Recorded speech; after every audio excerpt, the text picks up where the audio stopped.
Hi అండి, అందరూ ఎలా ఉన్నారు? This is Aparna. Welcome back to our channel Aparna Ganesh vlogs. మీరు కనుక నా వీడియోస్ని ఫస్ట్ టైం చూస్తున్నట్టయితే please like, share and subscribe to my channel. ఈ వీడియో మీకు యూస్ఫుల్గా అనిపిస్తే ఇంకెవరికైనా షేర్ చేయండి, వాళ్ళకి కూడా యూస్ఫుల్గా అనిపిస్తుంది కదా. మన ఇంట్లో ఒక్కొక్కసారి నోట్స్కి కలర్స్ అంటుతూ ఉంటాయి, అదే కుంకుమ, సింధూరం అలాంటివి అంటిపోతూ ఉంటాయి. అది మనకి ఎలా రిమూవ్ చేయాలో అర్థం కాదు. ఈ ఒక్క జస్ట్ చిన్న టిప్ ట్రై చేయండి, ఎన్ని నోట్స్ కలర్స్ అంటే మీరు ఈజీగా రిమూవ్ చేసేయచ్చు.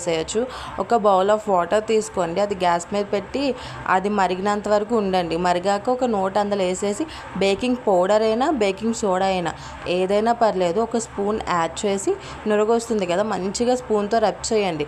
ఎక్కడ కలర్ అంటుంది దాని మీద కలర్ ఊడినంత వరకు అలా రబ్ చేస్తూ బేకింగ్ పౌడర్ అయినా సోడా అయినా వేస్తూ అలా ట్రై చేస్తూ ఉండండి. కంపల్సరీగా అది వర్క్ అయింది. నేను కూడా షాక్ అయ్యాను ట్రై చేసి. నాకైతే డౌటే వర్క్ అవుతుందా అవ్వదని చెప్పి, but it really works. Next ఏంటంటే అది ఒక ప్లేట్లోకి తీసుకొని మంచిగా ఎండలో పెట్టేయండి, మంచిగా ఎండిపోతుంది.